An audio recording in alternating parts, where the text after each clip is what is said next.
찬양으로 청소년 2부 주일 예배 시작하겠습니다. 지금 각자 자리에서 예배 드릴 텐데 그래도 모두 집중해서 다 찬양하면서 주님 앞에 예배 드리기 원합니다.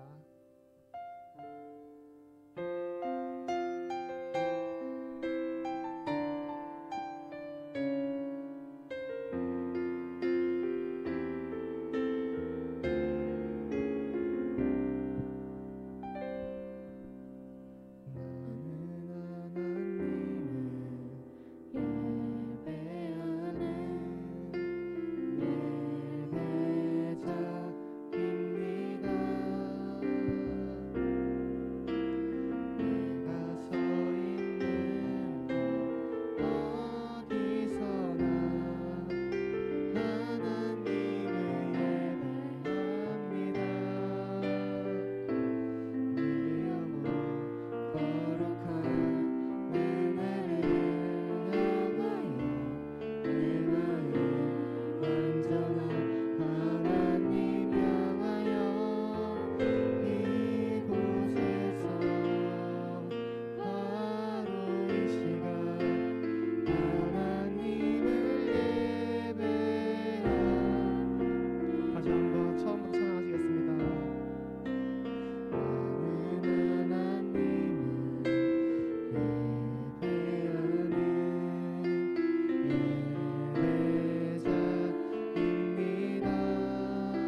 주시네 모두 주님 앞에 찬양 올리겠습니다.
시간을 뚫고 편안을 버리고 이 땅에 저희를 위해 오신 주님을 위해 다 같이 찬양하시겠습니다.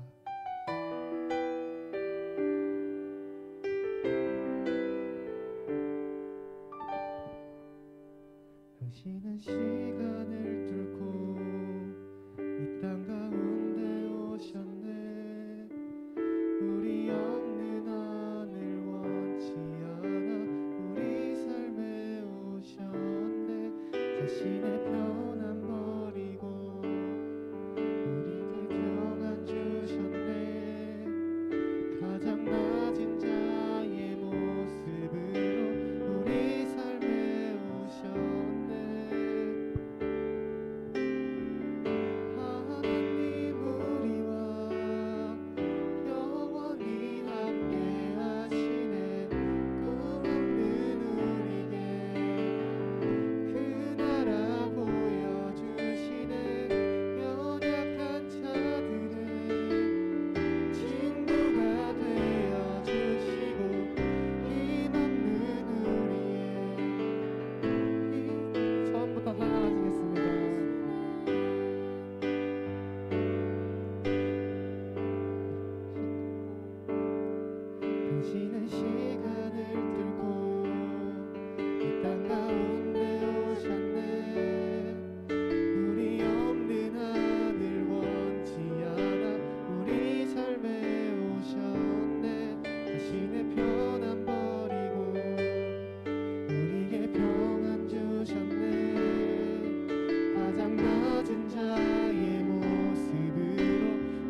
다 같이 사도신경으로 우리의 신앙을 고백하겠습니다.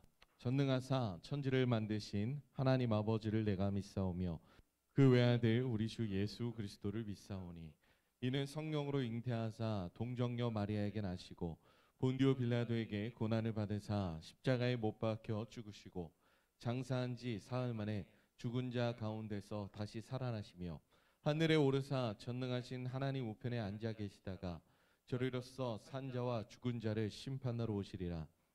성경을 믿사오며 거룩한 공회와 성도가 서로 교통하는 것과 죄를 사하여 주시는 것과 몸이 다시 사는 것과 영원히 사는 것을 믿사옵나이다. 아멘.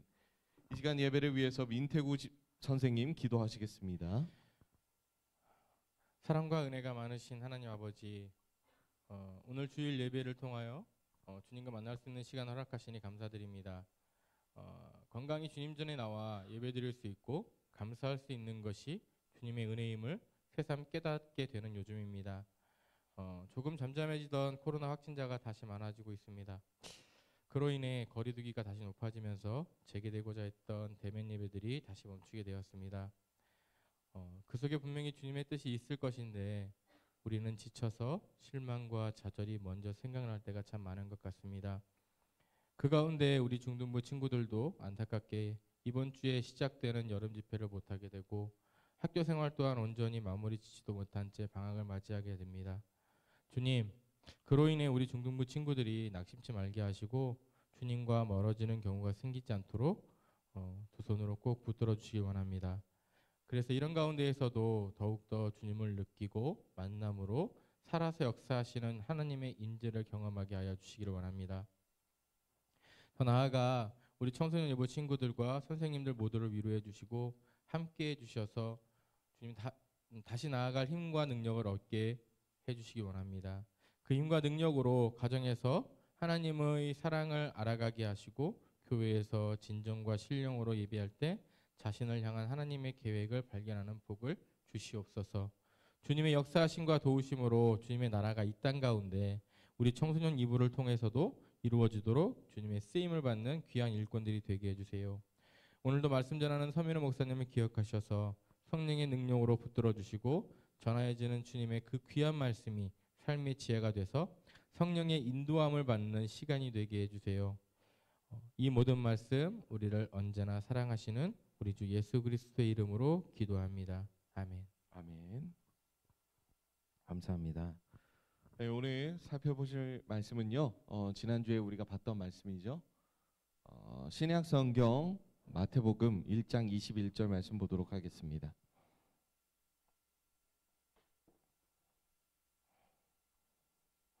마태복음 1장 21절.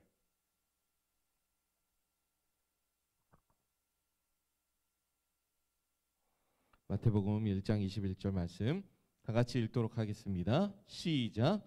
아들을 낳으리니 이름을 예수라 하라. 이는 그가 자기 백성을 그들의 죄에서 구원할 자이심이라 하니라. 아멘. 오늘 말씀의 제목은 성자 예수님 두 번째 시간입니다.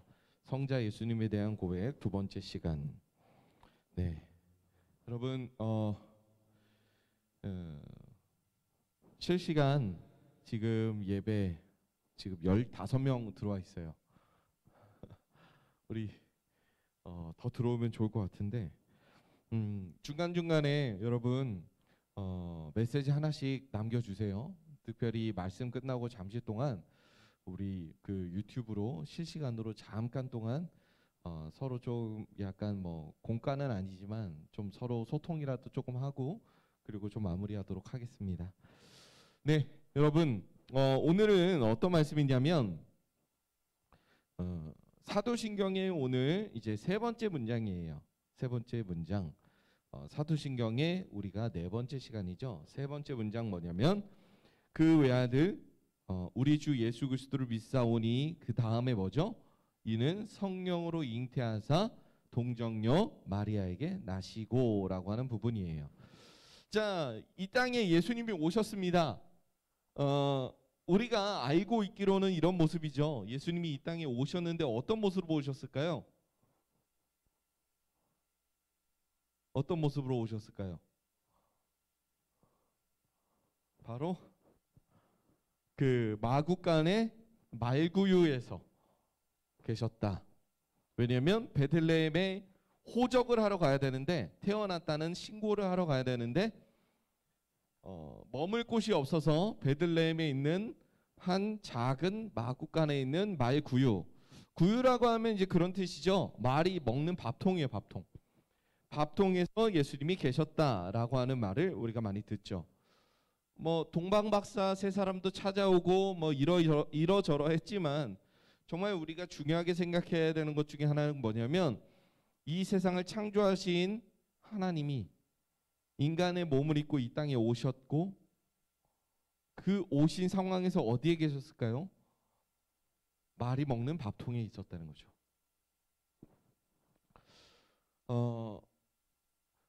우리가 이제 흔히 그런 말을 해요. 나는 그런 급이 아니다. 여기에서 급은 뭘까요? 내 수준은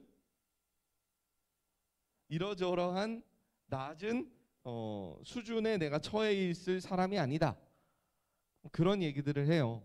뭐 본인이 돈이 얼마가 있냐, 공부를 얼마나 잘하냐, 학벌이 얼마나 대단하냐, 그런 걸로 사람들은 나의 수준을 나누기를 너무 좋아해요. 근데 그런 측면으로 봤을 때는 예수님은 사실 여기에 계셔야만 하는 상황이 아니었던 거죠. 예수님은 이 땅에 이러한 어떻게 보면 비참한 모습으로, 비천한 모습으로 오셨어요. 일반적인 사람 중에서도 훨씬 더 가난한 모습으로 이 땅에 오셨어요. 사람들의 환영을 받으면서 많은 사람들의 환영과 축복 속에 오시면 좋겠지만, 사실 그럴 만한 상황이 아니었다는 것이죠. 자, 예수님이 이 땅에 오셨어요. 그런데 여기서 우리가 살펴봐야 될 중요한 두 가지가 있어요.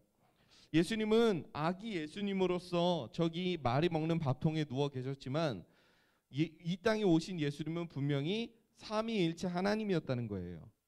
삼위일체 하나님 중에 한 분이었다는 거예요. 그리고 또 하나는 그 예수님이 사람의 몸으로 어쨌든 오셨다라고 하는 거예요. 그래서 우리가 여기에서 중요하게 생각해야 되는 게 있어요. 우리가 소요리 문답을 통해서도 이걸 배웠거든요. 첫 번째 뭐냐? 바로 예수님의 사람 되심이에요. 예수님은 분명 사람이었어요. 그래서 이 땅에 오셨을 때 말구 위에 누워 계셨고, 그래서 갓난아기 때는 아무것도 못 하셨겠죠.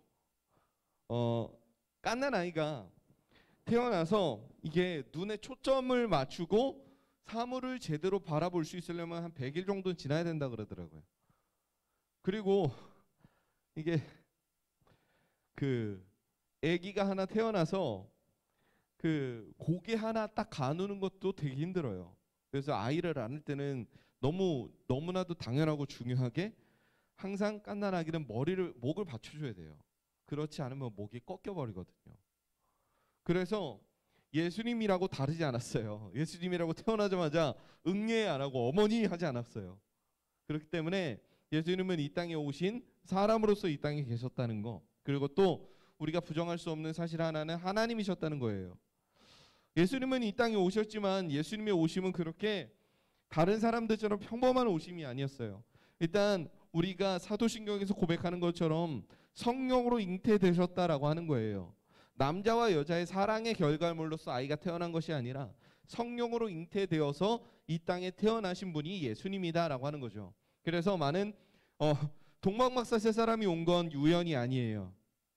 그것은 하나님이 분명히 보여주신 일이고, 하나님이 분명히 깨닫게 하신 일이고, 알게 하신 일이에요. 그것이 우리에게 분명히 알려졌다는 거, 그리고 성경에 기록됐다는 건 예수님의 오심이 그렇게 인간적인 평범한 오심이 아니었다는 거죠. 예수님이 태어나는 그 과정에서 참 많은 사람들이 예수님의 오심을 이야기했고, 그리고 무엇보다도 직접 천사가 나타나서 이 사람 저 사람에게 말을 했을 정도로 예수님의 오심은 그렇게 간단한 일이 아니었어요. 그런데 우리가 흔히 이제 그런 얘기를 해요. 이 세상을 창조하신 그렇게 높고 높은 보좌에 계셨던 예수님이 이 땅에 오셔서는 제대로 자신의 쉴 곳 하나 없었던. 우리는 그래서 이 두 가지를 다 인정해야만 해요. 예수님은 확실히 사람이셨어요. 그래서 아기 때부터 이 세상에서 자라나면서 사람의 법칙과 사람의 삶을 따르면서 사셨어요. 배가 고프면 식사를 하셔야 됐고요. 졸리면 주무셔야 했고요. 추우면 옷을 입으셔야 했고, 더우면 더운 대로 이렇게 뭐 몸을 씻는다거나 아니면 뭐 옷을 얇게 입으셔야 했어요. 예수님이라고 더 특별하지 않았어요. 그렇지만 그럼에도 불구하고 특별한 건 뭐냐면 예수님은 사람에 불과했지만 죄가 없었다는 거예요. 죄가 없었다는 것을 통해서 우리는 예수님이 하나님이셨다는 걸 알 수 있고요. 예수님은 이 땅에서 여러 가지 어려움을 겪으셨다는 거죠. 어거스틴이라는 사람이 있어요. 어거스틴이라는 사람이 이런 얘기를 했대요. 예수님은 말구유에 오셨지만 예수님이 보내신 성령님은 말구유보다 더 천하디 천한 우리의 몸에 오셨고 지금도 그 안에 계시다라는 말을 했대요. 여기서 우리는 되게 중요한 의미를 하나를 딱 발견해야 돼요, 여러분. 그게 뭐냐면요, 예수님이 이 땅에 오신 목적이 무엇이고 삼위일체 하나님이 우리에게 예수님을 보내주시고 십자가에 달려 죽게 한 목적이 뭐냐는 거예요. 왜 예수님이 이 땅에 오셔야만 했냐는 거죠. 바로 우리의 죄 때문이고 우리의 죄를 구원하시기 위해서라는 거예요. 성령님이 천하디 천한 우리의 몸속에 말구유보다 훨씬 더 더러운 우리의 몸속에 계시다는 말을 통해서 우리가 늘 기억해야 하는 건 뭐냐면 우리는 정말로 너무나도 더럽고 죄가 많고 추악한 존재인데 하나님은 그런데 그 존재를 너무 사랑하셔서 지금 우리를 구원하신다는 거예요. 예수님의 삶은 그렇게 순탄치가 않았어요. 예수님은 이 땅에 살면서 사람들이 겪을 수 있는 여러 가지 어려움을 다 겪었어요. 뭐 아프시기도 했고요. 여러 가지 어려움과 특별히 예수님은 그 누구보다도 가난하셨던 분이었어요. 이것이 의미하는 게 뭘까요? 사단이 어느 날 예수님을 끌고 가요. 그래서 시험을 하죠. 뭐라고 시험할까요? 너 배고프지? 이 돌들로 너 떡 만들 수 있잖아. 근데 예수님이 하셨나요? 그렇게 안 하셨어요. 야, 저기 성 보이지? 야, 이거 다 너한테 줄게. 넘어가지 않으셨어요. 뛰어내려봐. 너 그래도 안전하잖아. 예수님 뛰어내리지 않으셨어요. 본인의 능력을 과시할 수 있었고 본인의 힘을 과시할 수 있었는데 예수님은 스스로 낮아지는 걸 택하셨어요. 그런데 우리가 생각하는 예수님의 낮아지심은 이제 그런 거예요. 이 땅에 오셔서 이제 그 사람들에게 복음을 선포하시면서 이제 십자가에 달려 죽으시겠다고. 그래서 십자가에 달려 죽으셔서 장사한 지 사흘 만에 죽은 자 가운데서 다시 살아나셨다. 우리가 이런 것만 기억하기 쉽거든요. 그런데 여러분, 예수님의 삶 자체가 낮아짐의 결정체였다는 거예요. 예수님은 이 땅에 오셔서 참으로 가난한 삶을 사셨어요. 예수님의 직업을 목수라고 하죠. 그런데 여러분, 지금은 목수라는 직업이 어마어마해요. 어떤 연예인이 그런 말을 했대요. 그 뭐 목수의 망치와 판사의 망치가 똑같이 취급받아야 된다고. 모르긴 몰라도 웬만한 목수는 판사의 망치 못지않게 많은 부를 축적하고 있을 거예요. 요즘의 목수는 엄청난 고급 직업이에요. 왜냐하면 그 나무로 무언가를 이쁘게 만든다는 것 자체가 요즘에는 되게 장인의 기술이고 그런 거를 할 줄 안다는 것 자체가 그 사람이 갖고 있는 엄청난 이제 능력을 대변해 주는 거거든요. 사람들이 요즘 나무보다는 일반적으로는 플라스틱이 훨씬 더 싸요. 그렇잖아요. 나무가 되면 일단 비싸고 가구를 나무로 만들어도 더 비싸져요. 그리고 어떤 나무를 쓰냐에 따라서 천차만별이고 그냥 찍어 나오느냐에 따라서도 다르고 이 나무를 내가 주문 제작해서 그 사람이 손으로 직접 만들면 또 엄청 비싸요. 목수가 그렇게 간단한 일이 아니에요. 근데 여러분 이때 당시는 아니었어요. 지금처럼 공장에서 물건을 찍어내는 때가 아니었고 이때는 사람들을 공장처럼 돌려야 됐어요. 그래서 목수는 뭘 해야 되는 사람이냐면 사람들의 생활 필수품을 이것저것 만들고 집을 나무로 지었죠. 이때 당시 집을 많이 나무로 지었거든요. 조금 비싼 집들은, 좀 사는 사람들은. 그러면 그 나무 집들을 다 수리해 주러 가야 되고 그리고 집 안에 있는 모든 물건을 수리해 주러 가는 사람. 그러니까 이 일이든 저 일이든 다 하는 그런 사람이었어요. 그게 예수님이 가지고 있던 직업이었어요. 그런데 여러분, 왜 예수님은 이런 삶을 사셔야 했을까요? 가난하고 힘들고 어려운 삶. 그것은 예수님의 아버지가 일찍 죽었기 때문이에요. 분명 예수님을 낳은 사람은 아니지만 어쨌든 마리아의 남편이었으니까 예수님이 태어났을 때 아버지였을 거예요. 근데 예수님의 아버지는 일찍 죽으셨어요. 그 예수님 당시에, 이때 당시에 이 세상에서 제일 가난한 사람이 누군지 말해봐 라고 하면 두 사람을 꼽을 수 있어요. 고아와 가부. 그 집에 가장이 없으면 반드시 가난했어요. 왠 줄 알아요? 이때 당시에 사람들은 대부분 농사를 지었기 때문이에요. 농사나 아니면 나무를 베는 일이나 이런 것들을 많이 했겠죠. 아니면 전쟁에 나가는 이제 군사로 있거나. 근데 그 모든 것들은 다 남자가, 힘이 센 남자가 주로 담당하던 일이었어요.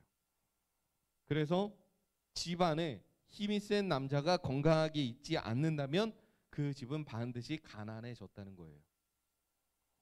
예수님도 마찬가지였겠죠. 그래서 어머니와 동생들을 먹여 살리기 위해서 예수님이 택하셔야 했던 길은 목수였다는 거예요. 가난한 목수의 아들, 그리고 예수님도 목수로 일을 하셨다. 어떻게 보면 계속해서 가난과 가난이 겹치고 있는 이 상황, 예수님은 어쩌면 우리가 이 세상에서 겪어야 했던, 그리고 겪었던 많은 고통과 어려움을 먼저 겪으신 분이에요. 예수님은 이렇게 무려 30년을 사셨대요. 30년. 그리고 나서 3년의 공생의 시간을 통해서 결국 십자가에 달려 죽으신 거죠. 우리가 예수님의 사랑을 생각하면 3년 동안 우리를 위해서 사시다가 십자가에 달려 죽으신 삶만 기억해요. 그렇지만 우리는 여기서 예수님의 30년의 삶도 한번 돌아봐야 된다는 거예요. 여러분 생각해 보세요. 예수님 얼마나 답답하셨겠어요. 가난하면 돈 만들어 오시면 되잖아요. 오병이어 하실 수 있잖아요. 그런 거 하시면 되죠. 배가 고프면 빵 한 덩이로 식구들 다 먹을 수 있게 50덩이 만들어 오면 되잖아요. 예수님 그거 하실 수 있단 말이에요. 여러분 진짜 괴로운 게 뭔지 알아요? 할 수 있는데 못 하는 거예요. 그 진짜 괴로워요.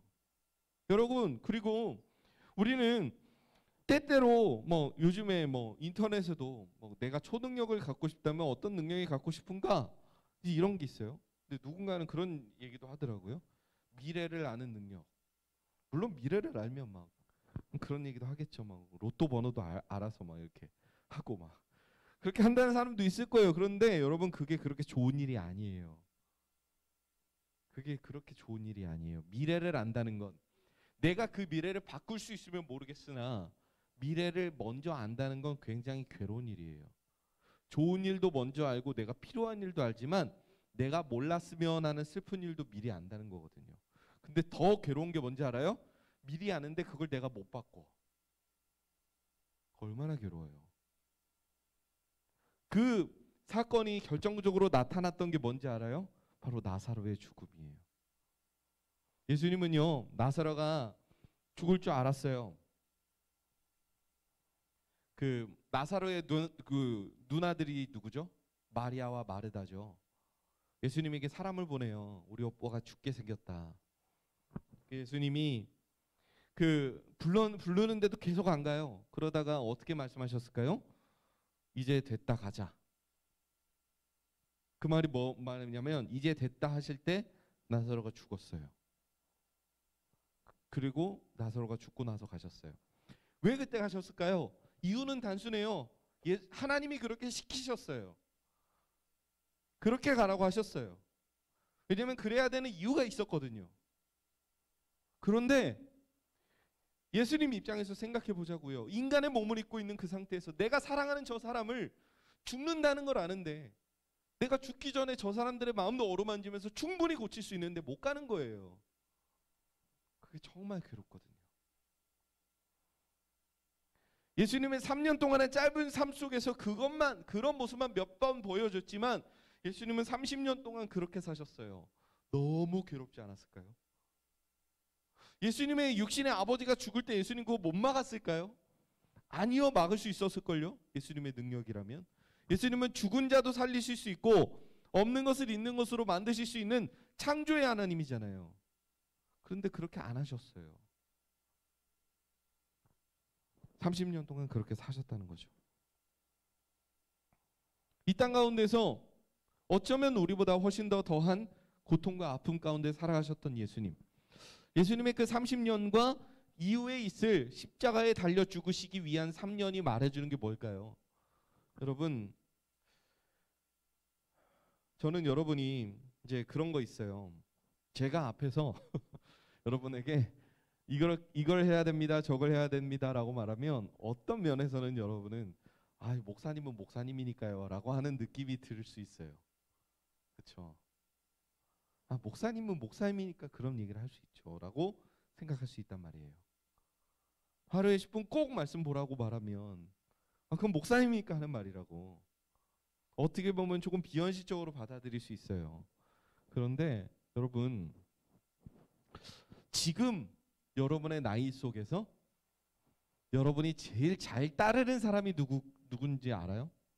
스스로 생각했을 때 여러분을 가장 잘 움직일 수 있고 여러분을 가장 잘 설득할 수 있는 사람, 아마도 많은 경우에 여러분과 제일 친한 친구나 여러분과 비슷한 나이 또래에 되게 친하게 지내는 그 나보다 나이가 몇 살 많은 그런 사람들일 거예요.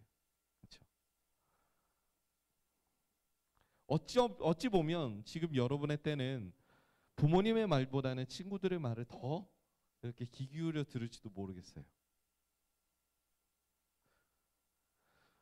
저는 그럴 때 여러분에게 이렇게 말하고 싶어요. 예수님은요, 왜 여러분이 그 친구들의 말을 제일 잘 따르냐면 그 친구와 나의 동질감이 느껴지거든요. 서로 잘 이해해 줄 것 같아서 그러거든요. 그리고 부모님은 적어도 지금 나를 잘 이해하지 못한다고 느껴지니까 그런 거거든요. 그런데 예수님은요, 여러분이 겪었던 모든 고통을 다 겪으셨고 여러분이 아파했던 그 모든 시간을 이미 다 보내셨어요. 저는 가끔 그러니까 제가 약간 말도 안 되는 생각을 할 때가 있어요. 아니 처음부터 어른의 모습으로 오셔서 3년 동안 계시다가 십자가에 달려 죽으시면 안 됐나?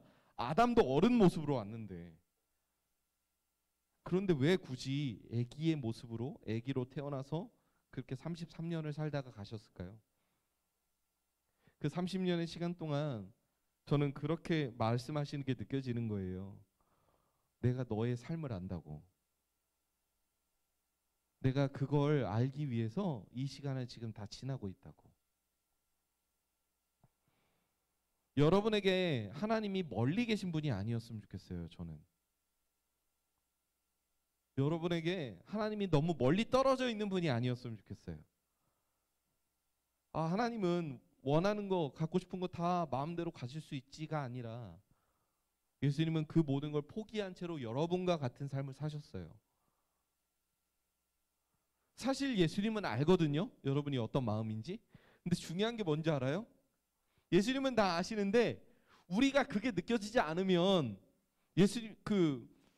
부모님은 여러분의 삶을 모르지 않아요. 그런데 중요한 게 뭐냐면요.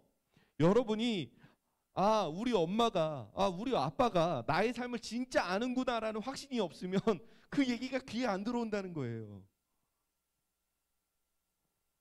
예수님의 그 30년은 어떻게 보면 우리의 그 모든 마음을 여는데 저는 충분한 시간이라고 생각해요.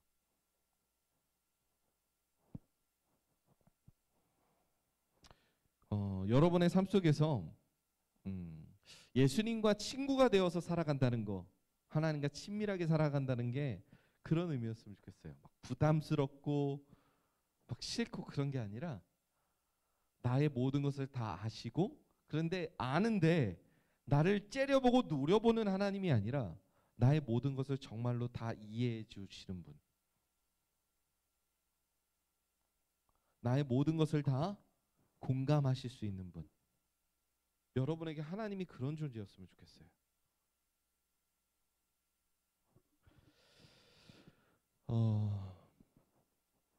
예수님은 이 땅 가운데 오셔서 우리에게 하나님 나라를 주고자 하셨어요.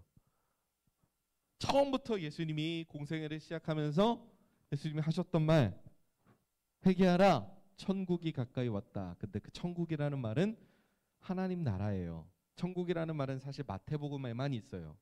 다른 데는 다 하나님 나라예요. 하나님의 나라. 여러분, 하나님의 나라가 뭘까요? 여러분, 사회 시간에서 배웠잖아요. 한 나라가 있으려면 국민, 주권, 영토가 있어야 된다고요. 우리가 대한민국에 사는 사람이기도 하지만 하나님 나라에 사는 사람이라는 말은 뭐냐면, 우리는 이 세상을 살아가면서 나의 주인이 하나님이라는 걸 아는 거예요. 예수님은 여러분에게 그걸 알려주시기 위해서 이 땅에 오셨어요.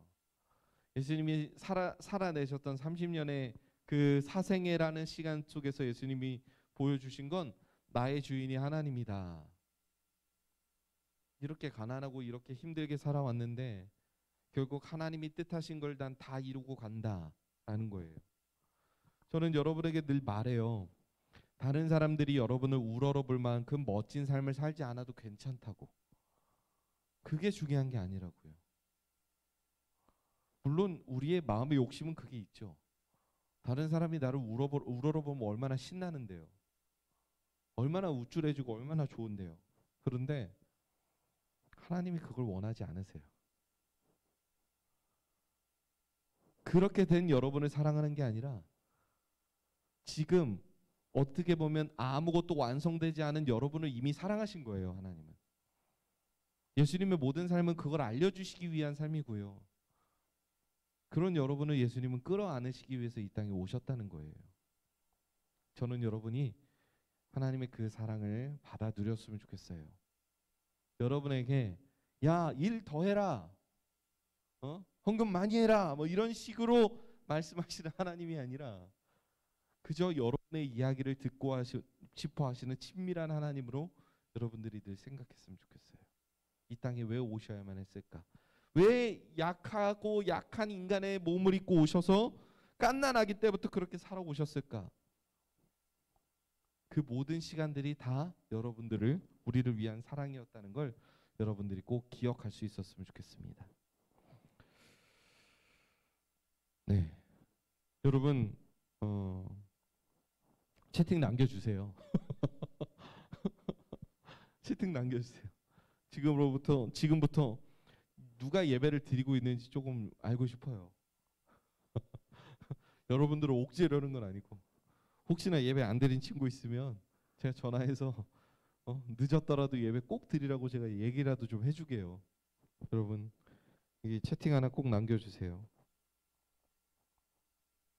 명철아 고마워. 점이라도 남겨줬어. 나도 같이 점 남겼어. 현서도 점 남긴 거야? 그래요. 감사합니다. 아유, 또 이렇게 반응을 해주니까 너무 기분이 좋네.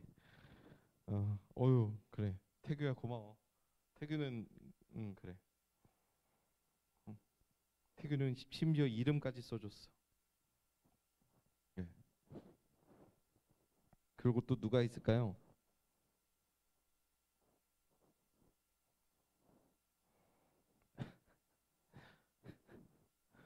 네. 있을 수 있지만 약간 쑥스러운 걸로 그렇게 하겠습니다. 그러면 기도하겠습니다. 하나님, 오늘 이 시간 우리에게 이 땅에 오신 예수님에 관한 말씀을 함께 나누게 하심을 감사합니다.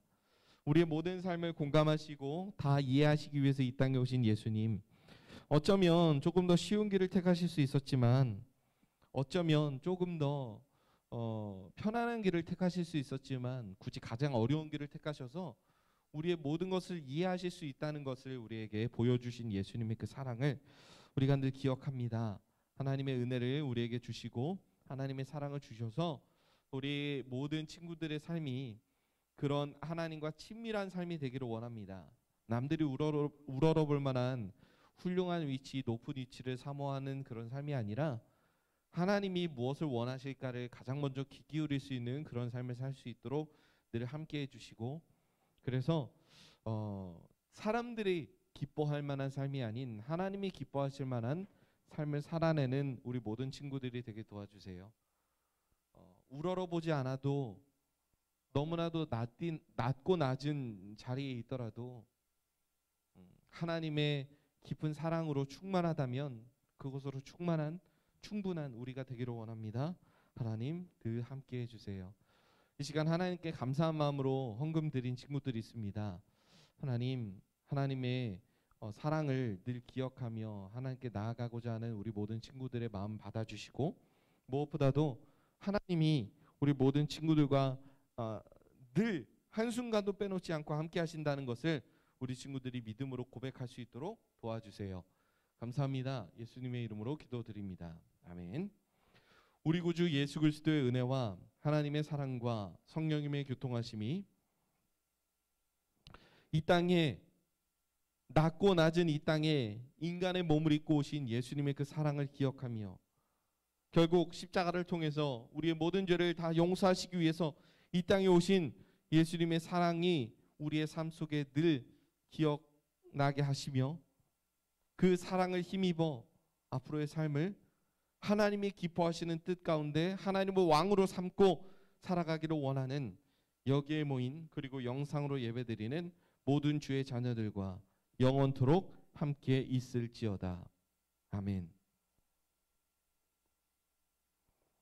광고입니다. 네. 오늘 이제 비대면 예배죠. 그리고 오늘은 1시 반에 예배가 없습니다. 이유는 간단해요.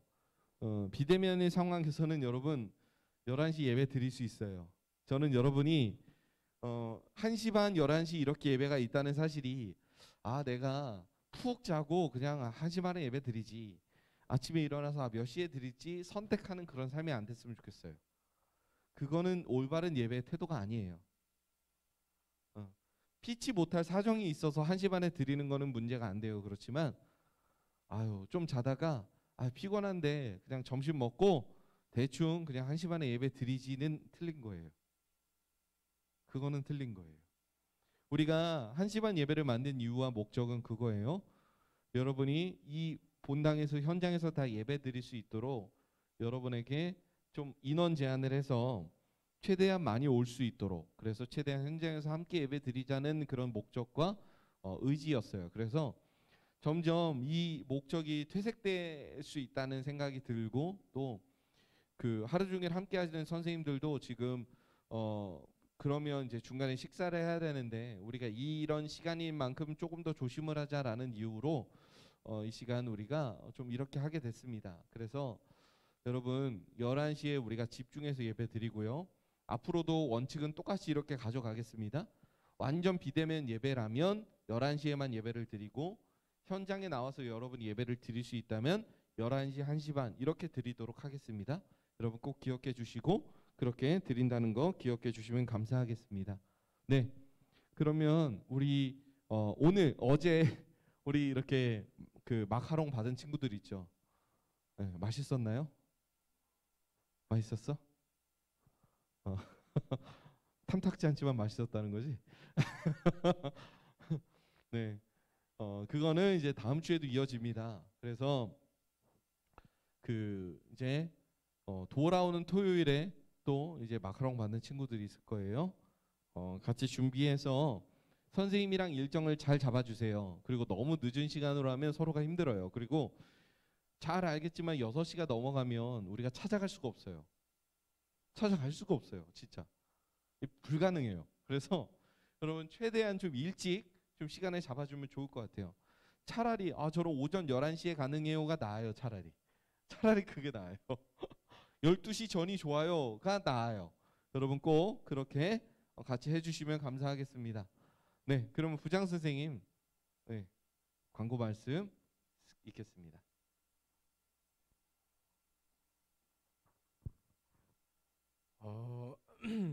우리 친구들 반가워요. 사실 대면으로 예배를 드려가지고 우리 친구들이 이 자리에 나와서 예배를 같이 드리고 선생님하고 같이 얼굴 보고 즐겁게 또 공과를 통해서 같이 교제를 나눴으면 참 좋은데 이렇게 어떻게 또 하다 보니 지금 상황이 좀 그렇게 돼서 너무나도 미안하고 선생님이 너무 선생님도 되게 미안한 마음이 있고 그리고 좀 아쉬운 마음도 있고 해요. 그래서 그런 걸 달래고자 아까 목사님이 얘기한 것처럼 우리 친구들이 비록 2주 동안 이렇게 뭐 2주가 될 또 다음에 어떻게 될지는 모르겠지만 지금 그런 상황에서도 우리 친구들을 만나고 싶은 마음에 2주에 걸쳐서 우리 친구들을 찾아보고 선생님 같이 가서 우리 친구들에게 선물도 주고 또 예배에 참석하는 부분에 대해 가지고 같이 독려도 하고 그러고 있거든요. 그래서 어저께는 우리 B반하고 C반 친구들을 그렇게 만났고 이제 다음 주에는 A반하고 D반 친구를 보러 갈 거예요. 그러니까 보러 갈 때 항상 사실 저 뭐 해교가 보고 있는지 모르겠지만 마지막에 어저께 이걸 다 돌리고 나면서 마지막에 해교만 솔직히 참 못 보고 그렇게 와서 너무 되게 아쉽고 허전한 마음이 좀 있었는데 혹시 해교가 보고 있다면 나중에 마크롱 받은 거 있으면은 한번 인증샷 한번 꼭 올려주고 이렇게 누군가 찾아갔을 때 우리 친구들 또한 찾아갔을 때 정말로 이렇게 꼭 볼 수 있다는 게 얼마나 큰 기쁨인지 새삼 한 번 더 깨닫게 되는 그런 시간이었고 이제 다음 주에 우리 A반하고 D반 찾아갈 때 선생님들이 우리 친구들을 보고 싶어 한다는 그런 마음은 항상 잊지 않아줬으면 좋겠고 그런 의미에서 우리 친구들 찾아갔을 때 정말로 같이 볼 수 있다는 그 기쁨은 말로 정말 표현하기가 참 좀 말로 표현한다는 게 좀 그렇겠지만 그 마음만큼은 정말로 서로 간에 교감이 될 수 있는 그런 시간이 될 것 같아요. 그래서 그런 걸 통해서 비록 2주 동안의 비대면 예배지만 우리가 남아있는 우리 청소년 이부 항상 같이 예배를 드리는 그동안만큼은 우리가 같이 그런 마음으로 항상 우리가 서로에게 사랑과 사랑을 주는 그리고 그 사랑을 통해서 우리가 마음 안에서 더욱더 큰 기쁨이 넘치는 우리 친구들이 됐으면 좋겠습니다. 다음 주에 보게 되는 우리 A반, B반 친구, A반, D반 친구들 더욱더 우리 꼭 만날 수 있기를 바래요. 그러니까 선생님한테 만나는 시간 꼭 확인해가지고 그렇게 연락을 줬으면 좋겠습니다. 오늘 예배 가운데 함께했던 우리 모두 친구들 참 감사하고 오늘 한 주간 동안에도 참 정말 영적으로 좀 거룩하게 남아있는 시간들도 보낼 수 있는 우리 친구들 되기를 바랄게요. 오늘 예배 가운데 함께했던 우리 친구들 모두 감사합니다.